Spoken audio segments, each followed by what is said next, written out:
Screen visible है सभी को? स्क्रीन विजिबल है सभी को?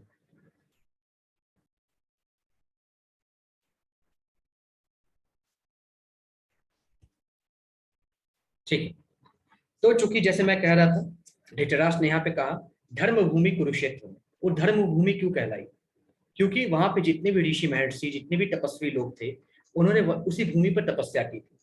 और उसी भूमि में अनेक देवी देवताओं ने, भगवान ने वहां पे दर्शन दिए थे उन ऋषि मुनि को। इसलिए वो भूमि बहुत तपोभूमि कहलाई। और तब वहां पे तपस्या करने के कारण वो भूमि धर्म क्षेत्र बन गई। तो वहां पे कोई भी युद्ध होता तो हमेशा वही जीतता था जो धर्म के रास्ते पे खड़ा हो, जो सत्य के रास्ते पे खड़ा हो। और जो अधर्मी लोग थे उनकी हार होती थी। ठीक है। तो इसलिए ये धर्म क्षेत्र भूमि कही गई। ठीक है। इसलिए धर्म क्षेत्र भूमि कही गई है। अब आगे हम चलते हैं श्लोक नंबर 2 में। अब यहाँ पे ध्यान से देखिएगा। यहाँ पे ध्यान से देखिएगा। क्या ध्यान से देखने योग्य बातें हैं यहाँ पे? ध्यान से देखने योग्य बातें ये है यहाँ पे कि अब यहाँ पे जब धृतराष्ट्र बोलते हैं संजय से, हे संजय बताओ कि मेरे और पांडु के पुत्रों ने, मेरे पुत्र और पांडु के पुत्रों ने युद्ध भूमि में क्या किया। तो संजय बताते हैं कि महाराज, आपके ज्येष्ठ पुत्र दुर्योधन वो अपने रथ से उतर रहे हैं और उतर के कहाँ जा रहे हैं? अपने गुरु द्रोणाचार्य के पास। कौरव और पांडव दोनों के गुरु कौन थे? गुरु द्रोणाचार्य। तो आपके और पांडव के पुत्र जो उनके गुरु है द्रोणाचार्य, उसके पास आपके ज्येष्ठ पुत्र दुर्योधन जा रहे हैं। और जाके क्या कहते हैं? श्लोक नंबर 2 श्लोक नंबर 3 दोनों यहीं पे है। तो सबसे पहले श्लोक नंबर 2 में क्या कहते हैं? संजय ने कहा, हे राजन, पांडु पुत्र द्वारा सेना की व्यू रचना देखकर राजा दुर्योधन अपने गुरु के पास गया और उसने इस शब्द कहे। क्या बोला? हे आचार्य, पांडु पुत्र की विशाल सेना को देखिए, जिसे आपके बुद्धिमान शिष्य द्रुपद के पुत्र ने इतने कुशल से व्यवस्थित किया है। यहाँ पे द्रुपद का पुत्र एक व्याख्या आया है, उसके बारे में थोड़ा बता दूं। गुरु द्रोणाचार्य इनके बचपन के मित्र थे। द्रुपद उनका राज था, आपका बहुत बड़ा राज था, राज था इनका, है ना। और मतलब कि राजकुमार के पुत्र थे। तो चूंकि जो द्रुपद थे और गुरु द्रोणाचार्य ये दोनों एक ही पाठशाला में पढ़े थे।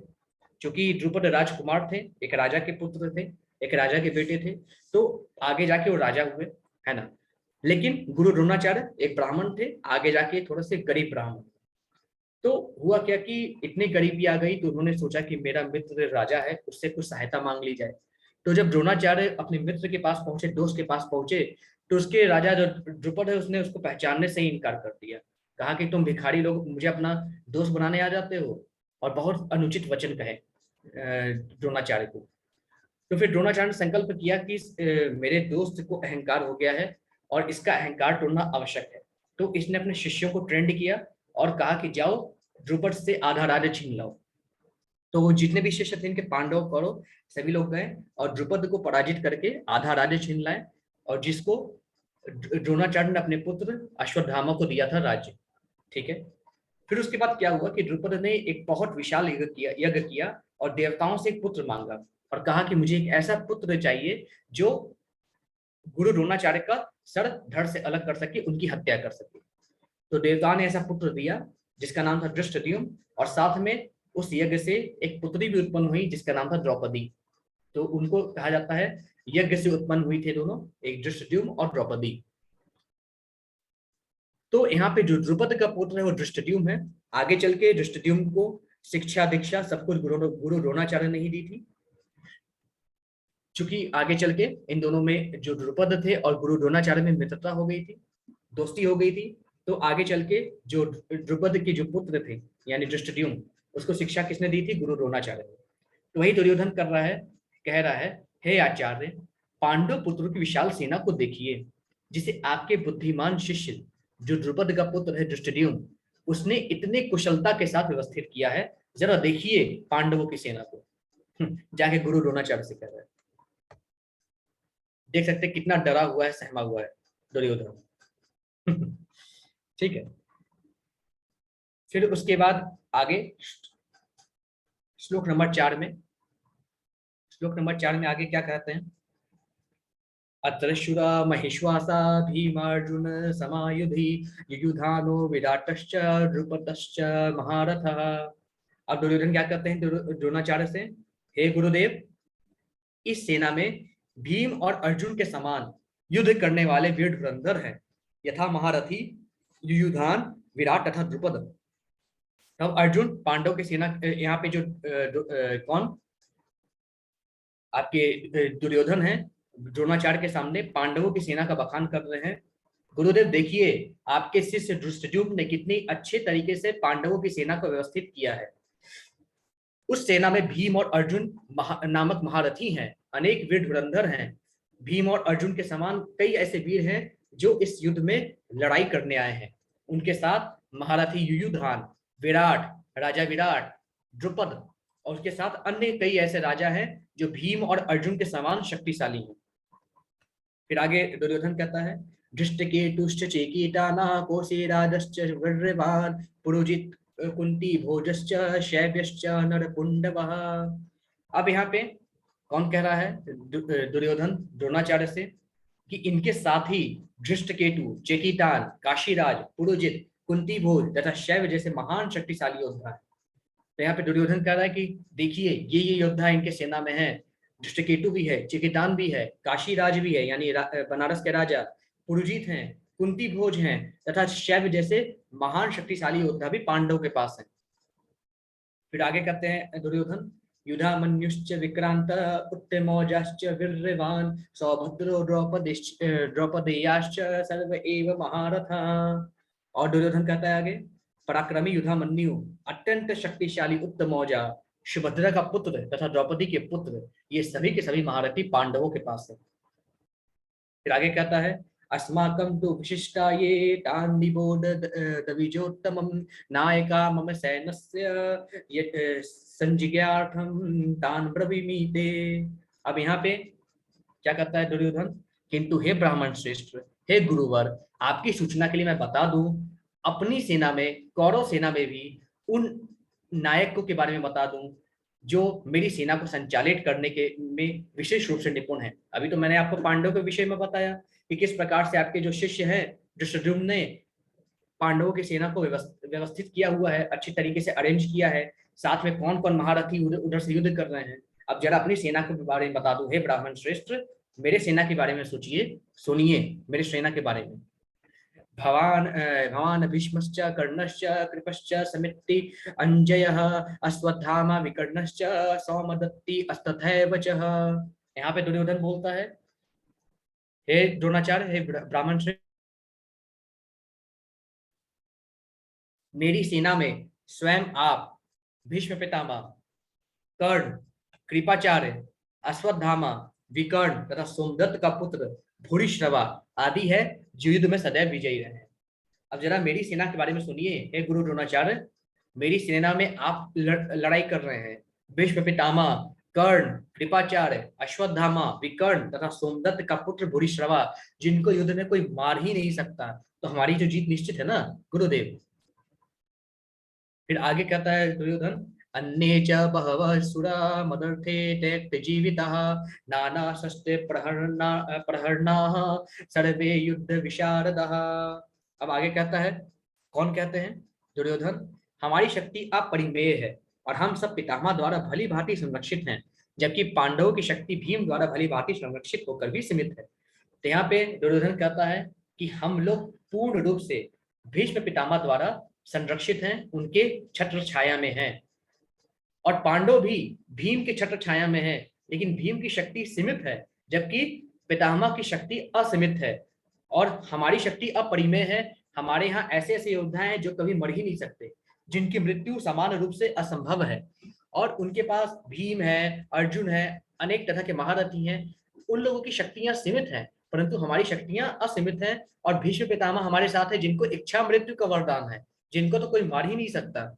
ऐसे ऐसे लोग हैं। अश्वत्थामा के पास एक मणि है जिनको कोई मार ही नहीं सकता। सब के सब अजर अमर हैं, हम तो जीतेंगे ही, भीम लोग क्या जीतेंगे। ऐसा यहाँ पे दुर्योधन जो है गुरु द्रोणाचार्य से कहता है। उसके बाद अपर्याप्तम ततस्माकं बलम भीष्म विरक्षितम पर्याप्तम तिवद मेतेषां बलम भीमाभिरक्षितम। तो यहाँ पे क्या कह रहे हैं दुर्योधन, अतएव सैन्य व्यूह में अपने अपने मोर्चों पर खड़े रहकर आप सभी भीष्म पितामह को पूरी पूरी सहायता दें। तो दुर्योधन कहता है, हे गुरु द्रोणाचार्य, भीष्म पितामह द्वारा हमारी पूरी सेना सुरक्षित है, इसलिए आप सभी लोग, सभी वीर पूरी तरीके से भीष्म पितामह की सभी ओर से रक्षा करें, उनकी सहायता करें। वॉइस आ रही प्रॉपर सबको? कोई दिक्कत तो नहीं है वॉइस में? अगर ऊपर नीचे हो तो आप बता सकते हैं एक बार। वॉइस प्रॉपर आ रही है ना सभी को? एक बार चैट बॉक्स में लिख दें आप, वॉइस प्रॉपर आ रही है ना? किसी ने कहा वॉइस नहीं आ रही है, थोड़ा कम आ रही है, एक सेकंड।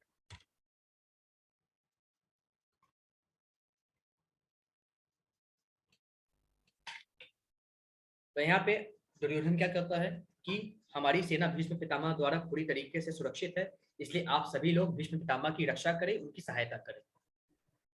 फिर आगे दुर्योधन कहता है, अयनेषु च सर्वेषु यथा भागमवस्थितः भीष्ममेवाभिरक्षन्तु भवन्तः सर्व एव हि।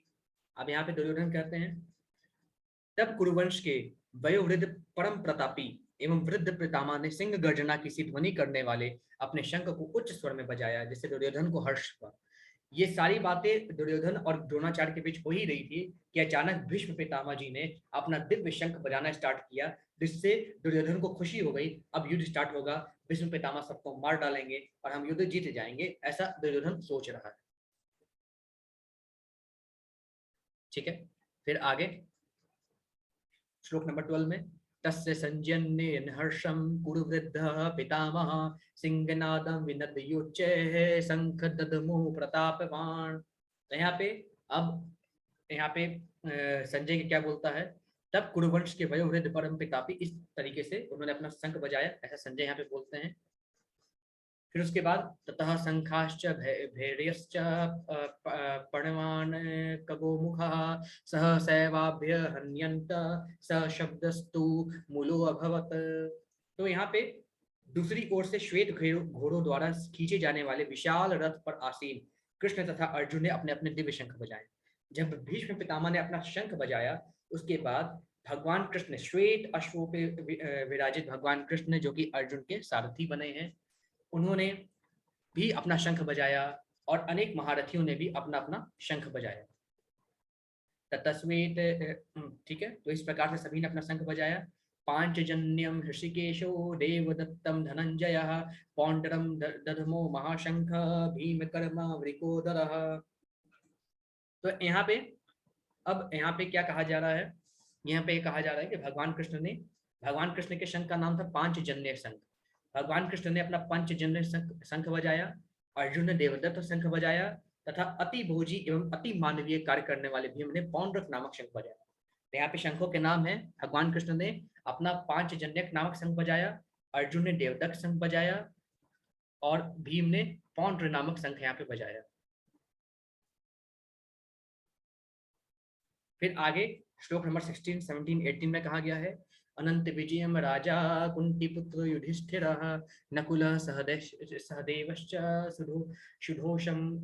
शुधोषमणि पुष्पक काशश्च परमेश्वासः शिखंडी च महारथा धृष्टद्युम्नो विराटश्च सात्विकीश्च पराजितः द्रुपदो द्रौपदेयाश्च सर्वशः पृथ्वीपते सौभद्रश्च महाबाहो शंखान् धमुः पृथक पृथक। तो यहाँ पे ये कहा गया है श्लोक नंबर 16, 17, 18 में ये कहा गया है, हे राजन, कुंती पुत्र राजा युधिष्ठिर ने अपनी अनंत विजय नामक शंख बजाया। युधिष्ठिर का शंख का नाम था अनंत विजय और नकुल और सहदेव का शंख का नाम था, नकुल के शंख का नाम था सुघोष और सहदेव के शंख का नाम था मणिपुष्पक। महान धनुधर काशीराज, परम योद्धा शिखंडी, धृष्टद्युम्न, विराट, अजय, सात्विक, द्रुपद, द्रौपदी के पुत्र तथा सुभद्रा के महाबाहु पुत्र आदि सबों ने अपने अपने शंख बजाए। इसमें 5-6 महत्वपूर्ण शंख हैं। भगवान कृष्ण के द्वारा पांचजन्यक नामक शंख, अर्जुन के द्वारा आप एक बार देख लीजिए, अर्जुन के द्वारा जो है यहाँ पे आपका देवदत्त नामक शंख, और भीम के द्वारा पौंड्रक नामक शंख, इसके साथ साथ आपका जो आपके नकुल है उन्होंने बजाया था सुघोष, और सहदेव ने बजाया था मणिपुष्पक नामक शंख, और अनेक जितने भी योद्धा थे सभी ने शंख बजाना स्टार्ट कर दिया। फिर उसके बाद इन जब एक साथ सबका शंख बज रहा था तो उसकी ध्वनि कैसी थी? स घोषोढाट राष्ट्राणां हृदयानि वैदारयत् नभश्च पृथ्वीं चैव तुमुलो वैणुनादयन्। यहाँ पे इन विभिन्न शंखों की ध्वनि कोलाहल पूर्ण बन गई, जो आकाश तथा पृथ्वी को शब्दायमान करती हुई धृतराष्ट्र के पुत्रों के हृदय को विदीर्ण करने लगी।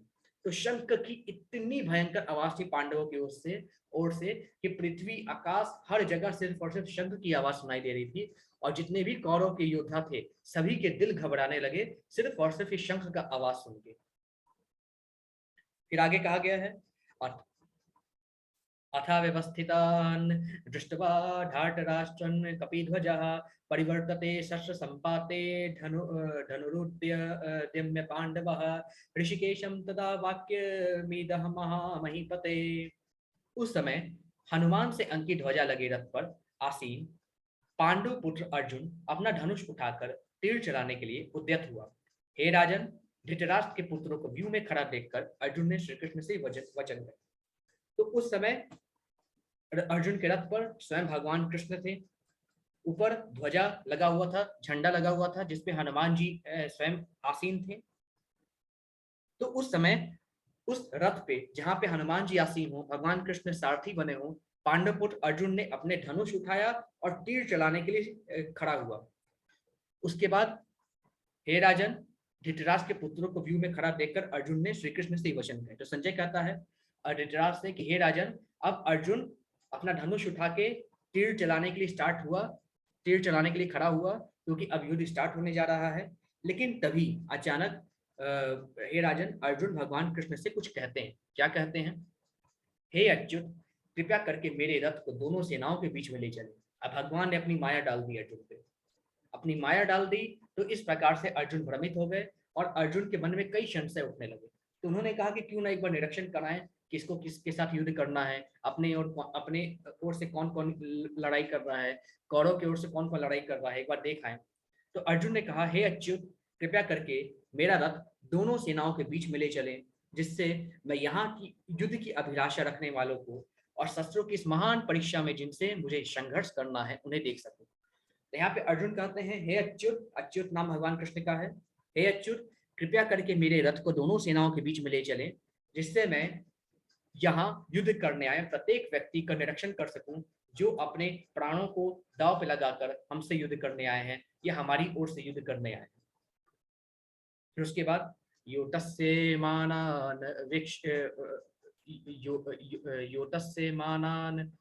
विक्षेहं य एते अत्र समागतः धार्तराष्ट्रस्य दुर्बुद्धे युद्धे प्रिय चिकीर्षवः।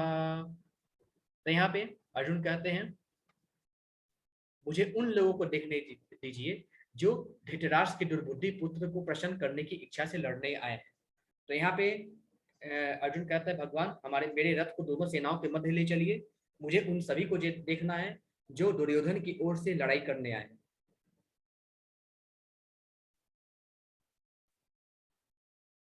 फिर आगे संजय बोलते हैं, एवं मुक्तो ऋषिकेशो गुडाकेशेन भारत सेनयो रुभयो मर्दे स्थापयित्वा रथो उत्तमम्।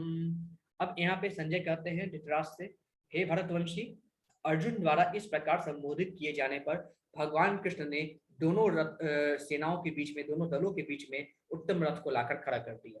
तो संजय धृतराष्ट्र से बोलते हैं, हे धृतराष्ट्र, हे राजन, इस प्रकार अर्जुन के प्रार्थना पर भगवान कृष्ण ने उस रथ को दोनों सेनाओं के मध्य लाके खड़ा कर दिया। फिर आगे अर्जुन बोलते हैं, भीष्म द्रोण प्रमुक्तः सर्वेषां च महीक्षिताम् उवाच पार्थ पश्येतान् समवेतान् कुरुनिधिः। अब यहाँ पे अर्जुन क्या देखते हैं? भीष्म, द्रोण और विश्व भर के अन्य समस्त राजाओं के सामने भगवान ने कहा, अर्जुन जब देख रहे हैं सबको, तो भगवान ने कहा, हे पार्थ, यहाँ पर एकत्र सभी के सभी कुरुओं को देखो, जितने भी धृतराष्ट्र के पुत्र उन सबको देखो, भगवान ऐसा कहते हैं। फिर आगे कहते हैं, ततरा पश्यत स्थितान पार्थ पीर्ते नथ पितामहान आचार्यान मातुलान भ्रातॄन पुत्रान पौत्रान सखी तथा। अर्जुन ने वहां पर दोनों पक्षों की सेनाओं के मध्य में अपने चाचा ताऊ पितामह गुरु मामा भाई पुत्र पौत्रों मित्रों ससुरों और सब चिंतकों को देखा। अब अर्जुन वहां पे क्या देखता है, मेरे चाचा खड़े हैं मेरे सामने, उनसे मुझे युद्ध करना है। ये मेरे ताऊ जी हैं, मेरे दादा, मेरे गुरु जिनसे मैंने शिक्षा ग्रहण की है, मेरे टीचर, ये तो मेरे मामा हैं सभी, ये तो सब मेरे भाई हैं, मेरे बेटे हैं, मेरे पोते हैं, मेरे दोस्त हैं, मेरे ससुर हैं और मेरे सभी शुभ चिंतक, मुझे चाहने वाले, इनके साथ युद्ध करना है मुझे, इनके साथ लड़ाई करनी है। अर्जुन देख के पूरी तरीके से कांप गया।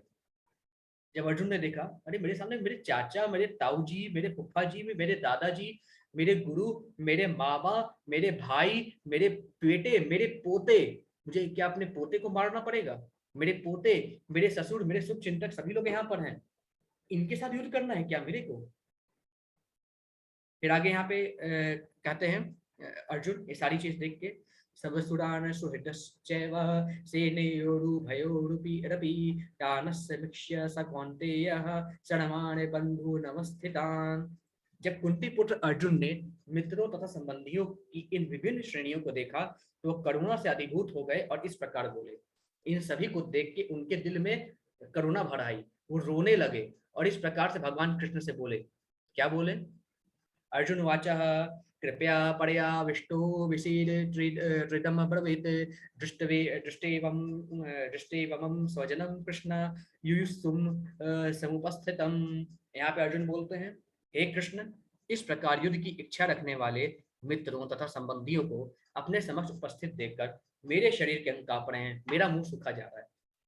इस प्रकार से अर्जुन कहते हैं, हे प्रभु, हे नारायण, हे कृष्ण, हे अच्युत, मैं अपने सामने चाचा मामा ताऊ जी, अपने बेटे, अपने पोते, अपने अपने बहू के मतलब अपने बहू के पतियों को देख रहा हूँ, अपने बहन के पतियों को देख रहा हूँ, सभी रिश्तेदार ही खड़े हैं, मेरे दोस्त खड़े, मेरे शुभचिंतक खड़े, मेरे गुरु खड़े, मेरे दादा खड़े, मेरे मामा खड़े हैं, इनको मैं मारूंगा क्या?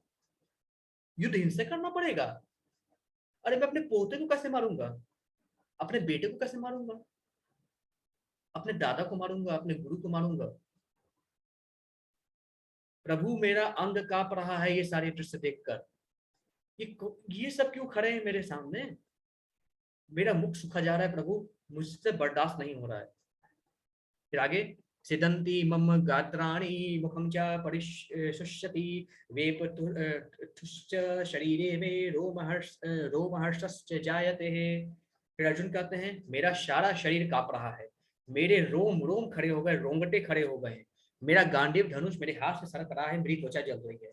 अर्जुन कहते हैं, ये क्या दृश्य है प्रभु, मुझे अपने रिश्तेदारों को मारना पड़ेगा, अपने भाई को मारना पड़ेगा, अपने गुरु को मारना पड़ेगा, मेरा शरीर कांप रहा है, मेरे रोंगटे खड़े हो गए हैं, मेरा गांडीव धनुष मेरे हाथ से छूटा जा रहा है और मेरी त्वचा बहुत ज्यादा जल रही है, किस प्रकार से मैं इनको मार सकता हूँ प्रभु? गांडीवम संस्वते हस्तात्व कचैव परिदयः दहयते न च शक्नो मय स्थातुं भ्रमतीव च मे मनः। श्लोक नंबर 30 में अर्जुन कहते हैं, मैं अब और अधिक खड़े रहने में सामर्थ्यवान नहीं हूँ, मैं अपने को भूल रहा हूँ, मुझे समझ में नहीं आ रहा मैं कौन हूँ, मेरा सिर चकरा रहा है प्रभु। हे कृष्ण, मुझे तो केवल अमंगल ही अमंगल दिखाई दे रहा है। तो अब यहाँ पे अर्जुन बोल रहे हैं, मेरे हाथ से गांडीव धनुष छूटा जा रहा है प्रभु, मैं अब और अधिक खड़े रहने में समर्थ नहीं हूँ, मैं सब कुछ भूल गया हूँ, मुझे समझ में नहीं आ रहा है मैं कौन हूँ, मेरा सिर बहुत तेज से चकरा रहा है ये सब देखकर, मुझे तो सब कुछ सिर्फ और सिर्फ अशुभ अशुभ दिखाई दे रहा है। फिर आगे अर्जुन कहते हैं, निमित्तानि च पश्यामि विपरीतानि केशवः न च श्रेयो अनुपश्यामि हत्वा स्वजन माहवे। तो यहाँ पे क्या कहा जाता है अर्जुन के द्वारा, हे भगवान कृष्ण, इस युद्ध में अपने ही स्वजनों का वध करने से न तो मुझे कोई अच्छाई दिखाई देती है और न मैं उससे किसी प्रकार की विजय राज्य या सुख की इच्छा रखता हूँ। तो यहाँ पे अर्जुन कहते हैं, हे कृष्ण भगवान, क्या मुझे अपने दोस्तों को मारना पड़ेगा, अपने दादा को मारना पड़ेगा, पोते को मारना पड़ेगा, अपने साले को मारना पड़ेगा, अपने मामा को मारना पड़ेगा, ससुर को मारना पड़ेगा, शुभचिंतक को मारना पड़ेगा? इनको मार के क्या होगा? इनको मार के कौन सा अच्छा काम हो जाएगा? ना तो इनको मार के मेरा भला होने वाला है, न मेरी ऐसी कोई इच्छा है कि अपने लोगों को ही मारकर मैं राज सिंहासन का उपभोग करूं, राज्य का सुख भोगूं। मुझे ऐसी कोई इच्छा नहीं है प्रभु। फिर आगे कहते हैं श्लोक नंबर 32 से 35 में, हे गोविंद, हमें राज्य सुख अथवा इस जीवन से क्या लाभ है, क्योंकि जिन सारे लोगों के लिए हम उन्हें चाहते हैं वे ही इस युद्ध भूमि में खड़े हैं। अकेले मैं राज सिंहासन भोग के क्या करूंगा? राज्य किस लिए भोगूंगा? अपनी पत्नी के लिए, अपने भाइयों के लिए, अपने सालों के लिए, ससुर के लिए, इन सब के लिए राज भोगने में आनंद है ना। इनको मार कर, इनका वध कर कर मैं तो राज भोगना नहीं चाहूंगा, मैं यहाँ पे राज्य करना नहीं चाहूंगा। हे मधुसूदन, जब गुरुजन, पितृगण, पुत्रगण, पितामह, मामा, ससुर, पौत्रगण, साले तथा अन्य सारे संबंधी अपना धन एवं प्राण देने के लिए तत्पर हैं और मेरे समक्ष खड़े हैं, तो फिर मैं इन सबको क्यों मारूं? भले ही वे मुझे क्यों ना मार दें। हे जीवों के पालक, मैं इन सबों से लड़ने को तैयार नहीं। भले ही बदले में मुझे तीनों लोग क्यों ना मिलते हो, इस पृथ्वी की तो बात ही छोड़ दें। भला धृतराज के पुत्रों को मारकर हमें कौन सी प्रसन्नता मिलेगी? अब अर्जुन यहाँ पे बोलता है, हे गोविंद, इन लोगों को मारकर मुझे क्या मिलेगा? और इन लोगों को मारकर मुझे कोई राज सिंहासन नहीं चाहिए, अपने जीवन में किसी प्रकार का लाभ नहीं चाहिए। अरे हम इन्हीं लोग के लिए तो राज्य सुख भोगना चाहते हैं, अगर यही लोग नहीं रहेंगे तो राज्य सुख कैसे भोगेंगे? हे मधुसूदन, जब गुरुजन ही नहीं रहेंगे, पितृगण नहीं रहेंगे, साले, मामा, जितने भी अन्य रिश्तेदार का नाम गिना लिया अर्जुन, ये सब ही नहीं रहेंगे, तो किस प्रकार से राज भोगेंगे? जब ये सब अपना भला ना देखकर अपना प्राण सिर्फ और सिर्फ यहाँ पे दे देना चाहते हैं अधर्म के लिए, तो हम लोग धर्म के रास्ते पे हैं, हमको इनको रोकना चाहिए, और नहीं रुके तो हमको लड़ाई से पीछे हट जाना चाहिए, क्योंकि अपने लोगों को मारकर तो भला कभी नहीं होगा ना। हे जीवों के पालक, हे पालनहार, मैं इन सबों से लड़ने की इच्छा नहीं रखता। भले ही मुझे तीनों लोग का राज सिंहासन क्यों न मिल जाए, तभी मैं इन लोगों को नहीं मारूंगा। हो सकता है ये मुझे मार डालने दे, मैं नहीं मारूंगा, ऐसा अर्जुन कहते हैं। और वैसे भी इन लोगों को मारकर हमें खुशी थोड़ी होगी, हमें तो दुख होगा। फिर आगे कहते हैं अर्जुन, यदि हम ऐसे आतताइयों का वध करते हैं तो हम पर पाप चढ़ेगा, अतः यह उचित नहीं होगा कि हम धृतराष्ट्र के पुत्रों तथा उनके मित्रों का वध करें। हे लक्ष्मीपति कृष्ण, इससे हमें क्या लाभ होगा, और अपने ही कुटुंबियों को मारकर हम किस प्रकार सुखी हो सकते हैं? ऐसा अर्जुन का प्रश्न है। तो अर्जुन बोलते हैं, हे नारायण, ये सब आतताई है, मैं मानता हूँ, लेकिन अगर बुरे लोगों का वध करेंगे तो हमको भी तो पाप लगेगा, हम इनकी हत्या कर रहे हैं, ये उचित नहीं होगा कि हम इनके धृतराष्ट्र के पुत्रों और इनके दोस्तों का वध करें। हे लक्ष्मीपति कृष्ण, हमें क्या लाभ होगा, और अपने ही लोगों को मारकर हमें किस प्रकार सुखी हो सकते हैं? तो यहाँ पे आतताइयों से संबोधित किया है कौरवों को। तो आतताई यहाँ पे क्या होते हैं? आतताई यहाँ पे 6 प्रकार के होते हैं। एक पहला, विष देने वाला यानी जहर देने वाला। अगर कोई किसी को जहर देता है तो वो आतताई है। किसी का घर जलाने वाला वो आतताई है। किसी के ऊपर घातक हथियारों से आक्रमण करने वाला वो आतताई है। किसी का धन हरण करने वाला, पैसा लूटने वाला वो आतताई है। दूसरे की भूमि हड़पने वाला वो आतताई है। और दूसरे की स्त्री का अपहरण करने वाला वो आतताई है। आतताई यानी राक्षस। राक्षस 6 प्रकार के होते हैं। अगर कोई किसी को जहर देता है तो समझना चाहिए वो व्यक्ति राक्षसी स्वभाव वाला है। अगर किसी का कोई घर में आग लगाता है, आग 2 प्रकार के लगते हैं, एक वास्तविक घर में आग लगाना, एक घर में फूट डाल के आग लगाना। दोनों ही राक्षसी प्रवृत्ति वालों का काम है। जो घातक हथियार से आक्रमण करने वाला हो, है ना, बंदूक वगैरह से आक्रमण करने वाला हो, वो आतताई राक्षस कहलाता है। किसी का धन लूटने वाला, चोर, ये सब आतताई कहलाते हैं। दूसरे की भूमि हड़पने वाला, दूसरे के लैंड को छीनने वाला, वो आतताई कहलाता है। दूसरे की स्त्री का अपहरण करने वाला वो आतताई कहलाता है। तो यहाँ पे यही अर्जुन कहते हैं कि इन आतताइयों का वध करके हमें क्या लाभ मिलेगा, हम इनका वध क्यों करें, इनसे हमें क्या मिलेगा? इन लोगों को मारकर हमें पाप ही तो चढ़ेगा ना। देखिए, क्योंकि ये थोड़ा सा अध्याय बड़ा है, और चूंकि हमें अगर इसको अच्छी तरीके से समझना है तो कम से कम 1 से 1.5 घंटे का समय देना पड़ेगा। लगभग 1.5 घंटा होने जा रहा है। 4:30 बजे तक चलेगा क्लास, ठीक है। तो चूंकि अच्छे तरीके से आपको समझना है तो टाइम तो थोड़ा देना पड़ेगा आप सभी को, 1 से 1.5 घंटा का समय, ठीक है। तो ज्यादा नहीं, ये सारी चीजें आपको मैं एक एक करके बता रहा हूँ जिससे आप सब सारी चीजें समझ पाए, ठीक है।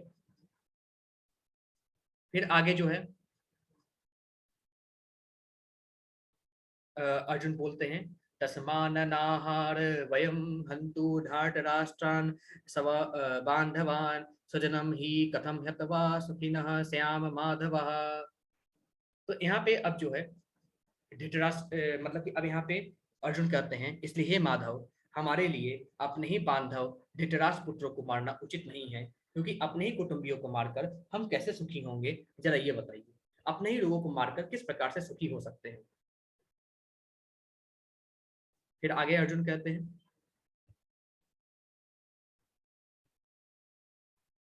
क्या कहते हैं, यद्यपयेते न यद्यपते न पश्यन्ति लोभोपहत लोभोपहत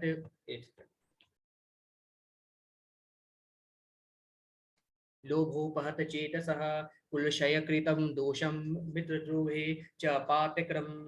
तो यहाँ पे बोला जा रहा है किसके द्वारा, अर्जुन द्वारा, हे जनार्दन, यद्यपि लोभ से अभिभूत चित्त वाले ये लोग अपने परिवार को मारने या अपने मित्रों से द्रोह करने में कोई दोष नहीं देखते, किंतु हम लोग जो इस दोष को देख सकते हैं, इस परिवार के विनष्ट करने में अपराध देख सकते हैं, ऐसे पाप कर्मों में क्यों प्रवृत्त हो सकते। यहाँ पे अर्जुन कहते हैं कि सामने वाला नहीं देख पा रहा है कि लड़ाई करने से क्या होने वाला है, हम लोग तो समझदार हैं, हम लोग सारी चीजें देख पा रहे हैं, तो क्या हम लोगों को ही कोई निर्णय नहीं लेना चाहिए, कि हम लोगों को कोई डिसीजन नहीं लेना चाहिए, युद्ध न लड़े। हम क्यों पाप का भागी बने, हमें पाप का भागी नहीं बनना है प्रभु।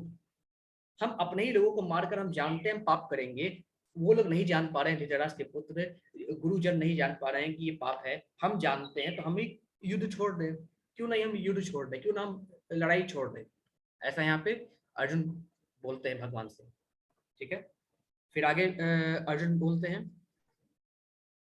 कि कुल का नाश हो जाने पर, श्लोक नंबर 39 से 40 में अर्जुन बोलते हैं, कुल का नाश हो जाने पर सनातन कुल परंपरा नष्ट हो जाती है, इस तरह शेष कुल में अधर्म बढ़ जाता है।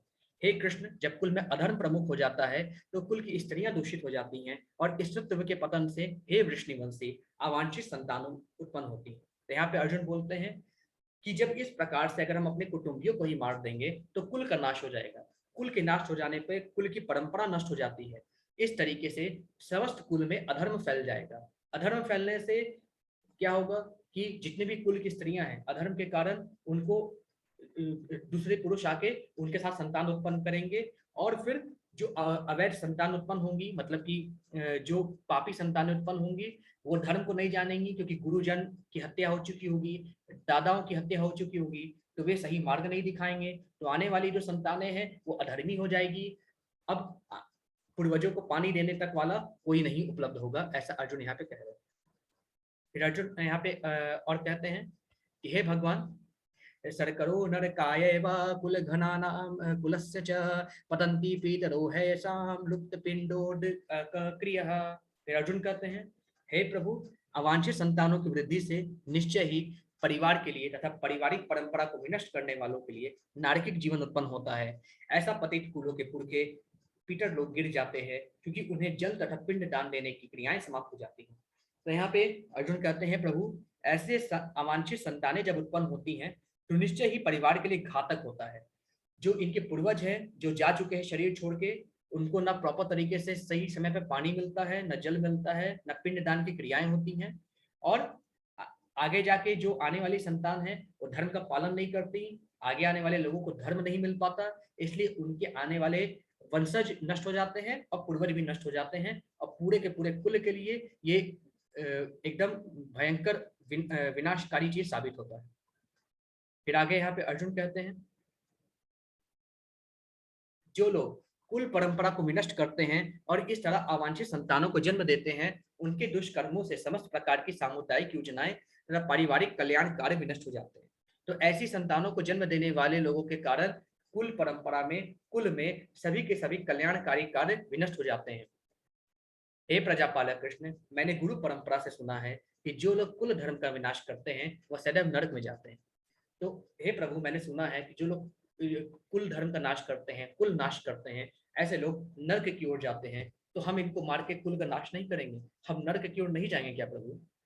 फिर आगे अर्जुन बोलते हैं, ओहो कितने आश्चर्य की बात है कि हम सब जघन्य पाप करने के लिए उद्यत हो रहे हैं, राज्य सुख भोगने की इच्छा से प्रेरित होकर हम सब अपने संबंधियों को मारने पर तुले हैं। तो यहाँ पे अर्जुन बोलते हैं कि मुझे बहुत खेद है कि हम सिर्फ राज सिंहासन के लिए, अर्जुन को लग रहा है कि सिर्फ ये युद्ध राज सिंहासन के लिए हो रहा है। तो अर्जुन कहता है कि सिर्फ राज सिंहासन के लिए ये समस्त लड़ाई की जा रही है, और ये लड़ाई करके राज सिंहासन के लिए हम अपने कुल का नाश करने पे तुले हैं, और हमको शर्म भी नहीं आ रही है कि हम अपना कुल का नाश, राज सिंहासन पाने के लिए, राज सत्ता पाने के लिए अपना कुल का नाश करने वाले हैं। हमें खेद होना चाहिए, शर्म आनी चाहिए, ऐसा अर्जुन यहाँ पे बोलते हैं। फिर अर्जुन बोलते हैं कि यदि शस्त्रधारी धृतराष्ट्र के पुत्र मुझ निहत्थे तथा रणभूमि में प्रतिरोध न करने वाले को मारे तो यह मेरे लिए श्रेष्ठकर होगा। अर्जुन इतना डाउन, इतना ज्यादा उनका कॉन्फिडेंस लो हो गया है, वो बोल रहे हैं कि अगर ये धृतराष्ट्र के जो बेटे हैं, पुत्र है, ये मुझे मार भी डालें तो ये मेरे लिए सबसे बेहतर है। सबसे बेहतर है मेरे लिए कि धृतराष्ट्र के पुत्र मुझे मार भी डाले, मैं हथियार नहीं उठाऊंगा। ये भले अपना कुल का नाश कर दे, नरक में जाए, मैं नरक में नहीं जाऊंगा, मैं तो नरक में नहीं जाने वाला। मुझे तो भाई स्वर्ग चाहिए या आपका धाम चाहिए, मैं नरक में नहीं जाऊंगा, क्योंकि जो कुल का नाश करता हूँ नरक में जाता है, और मैं कुल का नाश नहीं करूंगा, मैं हथियार नहीं उठाऊंगा। उसके बाद संजय उवाच एव मुक्त्वा अर्जुनः संख्ये रथोपस्थित उपाविशत् विसृज्य संसरं चापं शोक संविघ्न मानसः। अंत में संजय कहते हैं, युद्ध भूमि में इस प्रकार कहकर, मतलब धृतराष्ट्र को संजय कहते हैं, युद्ध भूमि में इस प्रकार कहकर अर्जुन ने अपना धनुष तथा बाण एक ओर रख दिया और शोक संतप्त चित्त से रथ के आसन पर बैठ गया। तो यहाँ पे अब संजय कह रहे हैं कि हे महाराज, युद्ध भूमि में इस प्रकार अर्जुन ने कहा, और इस प्रकार कहकर भगवान कृष्ण को सारी चीजें बताई, मैं युद्ध नहीं करूंगा, और अपने रथ पर जाकर एक कोने में दुखी होकर बैठ गया, और आराम से बैठ गया, गांडीव धनुष छोड़कर आराम से बैठ गया, इतना कुछ कहकर। तो ये चैप्टर 1 आपका यहीं पे समाप्त हुआ। इस प्रकार अर्जुन खूब दुखी होकर आंसू बहा बहा कर जो है एक रथ में जाके बैठ गया। अब देखिए अर्जुन के विलाप के दुख के 5 कारण थे। पहला दया, दूसरा उसको कोई आनंद नहीं महसूस हो रहा था, तीसरा उसको लग रहा था जो ये सारी चीजें पाप है, चौथा पारिवारिक परंपराएं, कुल परंपरा नष्ट हो जाने से आने वाले कुल अधर्म में चले जाएंगे, और पांचवा असमंजस। तो अगर आपसे कोई पूछे कि अर्जुन के विलाप के 5 कारण क्या थे, तो दया, कोई आनंद नहीं, पाप, पारिवारिक परंपराएं और असमंजस, ये 5 कारण थे अर्जुन के विलाप के।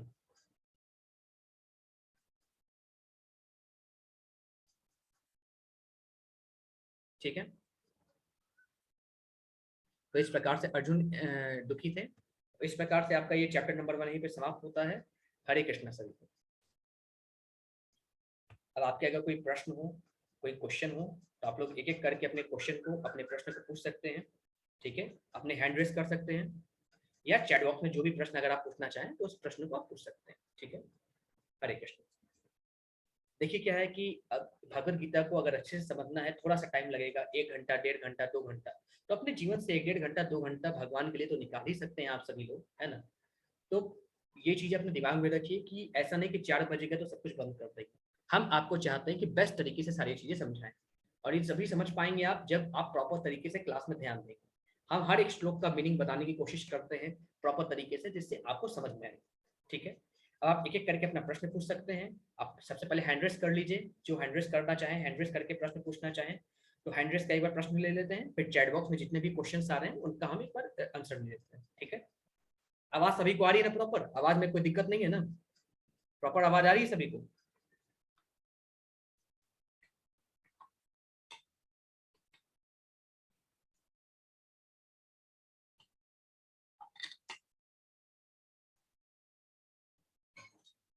ठीक है, अब एक एक करके हम प्रश्न लेते हैं। सबसे पहले ओप्पो A11 के, काइंडली आप अपना नाम रीनेम कर सकते हैं। ठीक है, अनम्यूट कर लें और कोई प्रश्न तो पूछ सकते हैं। हरे कृष्ण। ओप्पो A11 के, अनम्यूट कर लें अपने आप को, और कोई प्रश्न तो आप पूछ सकते हैं।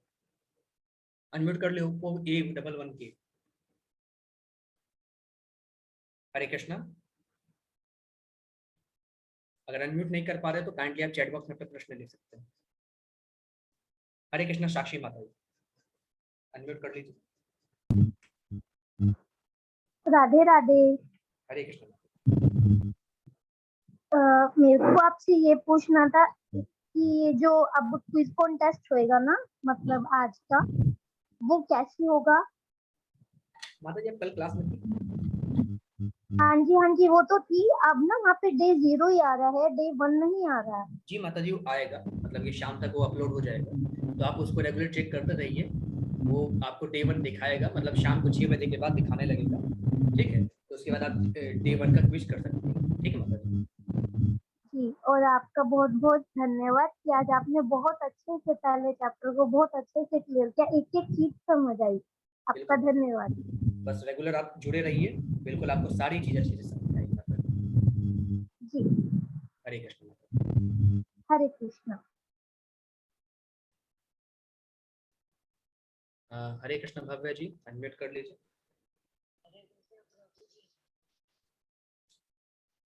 मेरे को एजुकेशन का नाम जानना था। हरे कृष्णा। हरे कृष्ण प्रभु जी, हाँ जी मुझे एजुकेशन का नाम जानना था। प्रभु जी, आपका आवाज नहीं आ रहा है, एक बार थोड़ा सा माइक चेक कर लीजिए। क्या जानना है आपको? एजुकेशन का नाम। हरे कृष्णा प्रभु जी। जी माता प्रभु जी जानना चाहते हैं युधिष्ठिर जी के शंख का नाम। युधिष्ठिर जी के संघ का नाम। जी युधिष्ठिर जी के शंख का नाम। माता जी आपकी आवाज कट के आ रही है। हेलो हाँ, माइक माता जी एक बार अपना माइक चेक कर लीजिए, इसकी आवाज थोड़ी कट हेलो के। Hello mummy mic check. एक बार हेलो माइक, माता जी आपकी आवाज कट के आ रही है। हाँ, एक बार आप माइक चेक कर लीजिए। हेलो। हाँ जी माता जी। हाँ हाँ बोलिए, क्या पूछ रही थी? हेलो प्रभु जी, अब क्लियर है? जी माता जी बोलिए, क्या पूछ रही थी आप? भव्य जानना चाहते हैं युधिष्ठिर जी के शंख का नाम। अच्छा, युधिष्ठिर जी के संघ का नाम जानना चाहते हाँ जी। हैं। ठीक है, तो युधिष्ठिर जी के जो शंख का नाम था माता जी, क्योंकि कई लोगों ने शंख बजाए थे, भगवान कृष्ण ने, अर्जुन ने। ठीक है, तो जो युधिष्ठिर जी ने जो शंख बजाया था वहां पे, तो जैसे मैंने अभी आपको बताया था, जो मैंने आपको शेयर किया था कि जहाँ पे कई तरह के शंख बजाए गए थे, तो युधिष्ठिर जी ने जो है यहाँ पे पौंड्रक नामक शंख बजाया था। ये मैं आपको एक बार और दिखा देता हूँ। हाँ, पौंड्रक पौंड्रक पौंड्र पौंड्र। ठीक है, ठीक है। ठीक है हरे प्रभु जी, कृष्ण। हरे कृष्ण। हरे कृष्ण।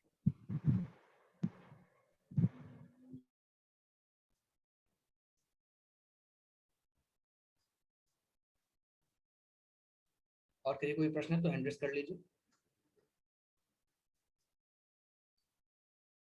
हरे कृष्ण मानसी माता जी। हरे कृष्ण सर।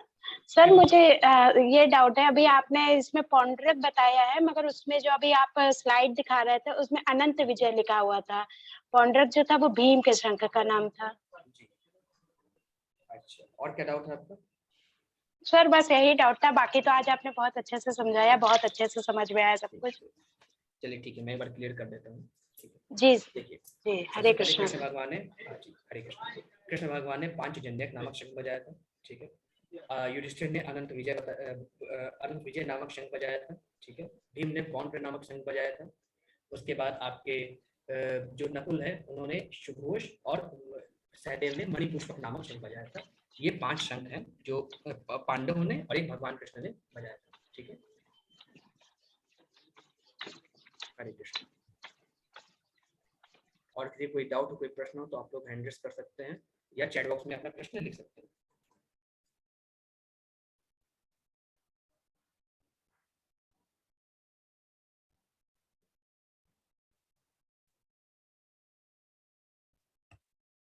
अब कुछ चैट बॉक्स के प्रश्न ले लेते हैं, चैट बॉक्स में भी कई प्रश्न आए हैं।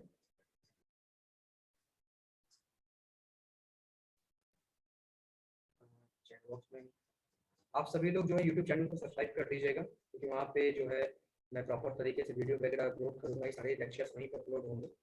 ठीक है, तो अच्छे से आप लोग इसको सब्सक्राइब कर दीजिएगा। मैं एक बार और यूट्यूब चैनल का लिंक शेयर कर दे रहा हूँ, आप इसको सब्सक्राइब कर लीजिएगा। कुछ क्वेश्चन मैं लेता हूँ।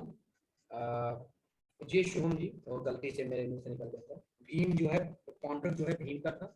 युधिष्ठिर का आपका जो अभी मैंने बताया आपको मणिपुष्पक, वो उसका इनका था आपका युधिष्ठिर का। तो 5-6 शंकर थे, इनका थोड़ा सा मैं आपको शेयर कर दूंगा व्हाट्सएप पे पूरा, तो आप इसको अच्छे से लर्न कर लीजिएगा, ठीक है।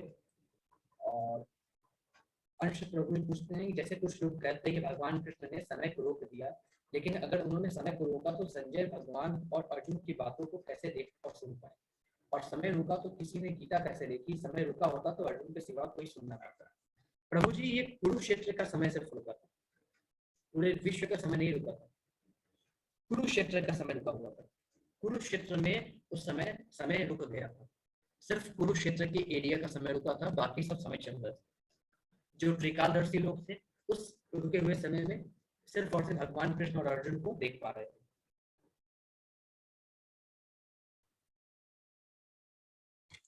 प्रॉपर ऑडियो आ रहा है? प्रॉपर ऑडियो आ रहा है? अभी प्रॉपर ऑडियो आ रहा है ना? ठीक है। तो चूंकि उस समय जो है कुरुक्षेत्र का समय सिर्फ रुका था, जहाँ पे कृष्ण और अर्जुन का संवाद सब सुन पा रहे थे, जितने भी त्रिकालदर्शी लोग थे जिनको दिव्य दृष्टि प्राप्त थी। बाकी सब जगह समय समान था, सिर्फ कुरुक्षेत्र का समय रुका हुआ था। फिर आगे और प्रश्न है, प्रभु जी कुछ लोग आपका पीपीटी प्रेजेंटेशन में जो है Bhagavad Gita as it is में अलग है, मुझको क्या करना चाहिए? नहीं, श्लोक तो सब सेम ही है, श्लोक अंतर नहीं होगा। Bhagavad Gita as it is से सारे श्लोक लिए गए हैं। हो सकता है श्लोक अंतर नहीं है, श्लोक सारी चीजें सेम है। प्रभु जी मुझे नहीं लगता कि श्लोक अंतर है।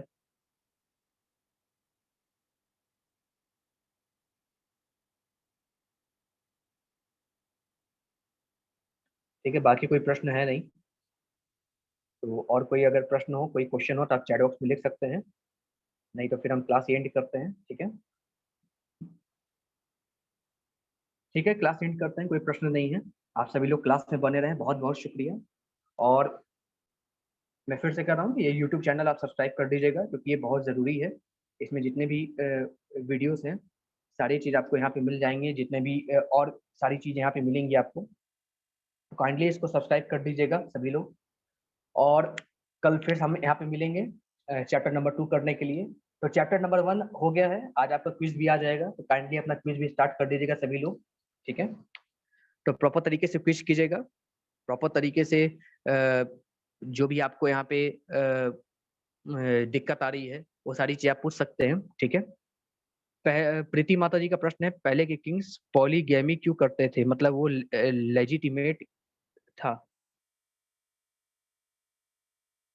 देखिए माता जी, पॉलीगैमी एक्चुअली जैसे मैंने आपको बताया कि ये सिर्फ उस सिचुएशन में होता था कि जब वंश आगे नहीं बढ़ रहा हो, क्योंकि राजवंश में क्या होता था कि वंश आगे बढ़ाना होता था। तो जब कोई व्यक्ति उपलब्ध ना हो, उनकी पत्नी हो खाली, उनके पिता की मृत्यु, उनके पति की मृत्यु हो गई हो, तो उस केस में नियोग प्रक्रिया की जाती थी कि किसी साधु या भक्त के द्वारा ये प्रक्रिया चलाई जाती थी, जिससे वंश आगे बढ़ सके। ठीक है, वंश को आगे बढ़ाना मतलब ये कह सकते हैं, वंश को आगे बढ़ाना एक फोकस रहता था, उसके लिए किसी भक्त के साथ ये किया जाता था। तो इसमें शास्त्र सम्मत, इसमें कोई दिक्कत नहीं, शास्त्र भी इसकी आज्ञा देते हैं। ठीक है,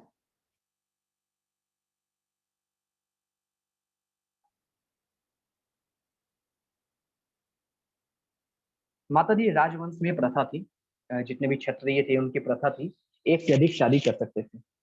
आज बैन है, लेकिन पहले प्रथा थी ऐसी, एक से अधिक शादी किया जा सकता था, उनको परमिशन था, लेकिन सिर्फ राज परिवार को, और किसी ऐसा नहीं आम जनता को परमिशन नहीं था, राज परिवार को परमिशन था कि एक से अधिक शादी कर सकते थे। क्योंकि उस समय स्वयंवर होता था, तो अनेक अनेक राजकुमार बुलाए जाते थे। तो स्वयंवर में यही था कि उस समय जो स्त्री को जीत लिया स्वयंवर में, तो स्त्री जिसको पसंद कर ली, अब जैसे किसी की एक की शादी हो गई है, स्त्री उसी को पसंद कर ली स्वयंवर में, तो शादी उसके साथ हो जाया करती थी। लेकिन आजकल तो ऐसा है ना, है ना, तो इसलिए उस समय एक से अधिक शादी होती थी। ठीक है, हरे कृष्णा। चलिए ठीक है, आज का क्लास यहीं पे एंड करते हैं, और कोई डाउट हो, कोई दिक्कत हो तो आप लोग मेरे को व्हाट्सएप पे पूछ सकते हैं, या फिर कल आप आराम से क्लास के एंड में कल भी पूछेंगे कोई डाउट हो तो। और चैप्टर 1 को अच्छे से पढ़िएगा, होप कि आप सभी को चैप्टर 1 अच्छे से समझ में आया होगा, राइट। तो उसको अच्छे से समझिएगा, अच्छे से पढ़िएगा। होप कि आपको सारी चीज अच्छे से समझ में आएंगी। बिल्कुल माता जी, आज का पीपीटी आपको ग्रुप में आ जाएगा, ये पीपीटी ग्रुप में आ जाएगा। ठीक है, हरे कृष्ण सभी, हरे कृष्ण।